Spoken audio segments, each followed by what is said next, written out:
Yo mga idol, kamusta? Sports Talk PH nga pala. Ang banta ni Casimero, pag-usapan natin yan mga idol.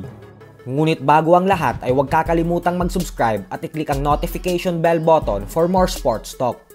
So isang linggo na nga lamang po ang inaantay natin at magaganap na ang inaabangang pagbabalik sa ibabaw ng lona matapos ang isang taon na hindi paglaban ng ating pambato na si former 3 Division World Champion angas ng Pinas, General Casimero. At kahapon nga lamang po ay nag-iwan ito ng isang matinding pambabanta sa kanyang makakasagupa na si Mexican former world title challenger Saul Sanchez. Ayon po kasi kay Casimero ay kabahan na daw dapat si Sanchez lalo pat lahat umano ng Meksikanong hinarap niya ay pinatulog niya. Kaya naman hindi daw nito magugustuhan kapag nagseryoso na siya sa laban. Bukod dyan ay sinabi din ni Casimero na may oras pa umano si Sanchez para umatras sa laban nila.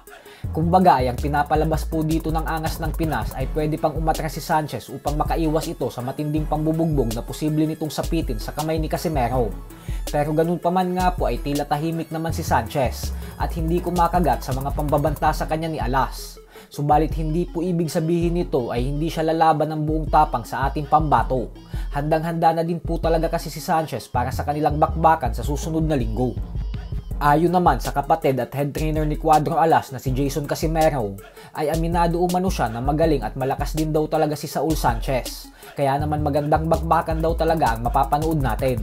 Bukod dyan ay hindi daw kasi magiging maganda ang laban kung hindi parehong malakas ang dalawang nagtutuo sa ibabaw ng lona. At tama rin naman dito si Jason, kasi kahit sino naman ay ayaw manood ng laban kung isang fighter lang ang malakas. Katulad na lang ng naging laban ni Japanese monster na Naoya Inoue kontra kay Aran Dipain mahigit 2 taon na ang nakakalipas. Sa kabilang banda naman mga idol ay tila bumanat nga po ang current WBO Junior Welterweight World Champion Teofimo Lopez sa current undefeated WBC Lightweight World Champion Shakur Stevenson. Natanong po kasi si Lopez kung bakit ayaw nitong labanan si Stevenson. At dito nga po ay sumagot si Lopez na alam niya naman daw kasi na kayang-kaya niya itong talunin ng walang kahirap-hirap. Kaya naman ayaw niya na daw mag-aksaya pa ng panahon dito. Ipapaubayan niya na lang umano sa ibang fighter si Stevenson kasi alam niya daw na madami ang may kayang bumakla sa undefeated record nito.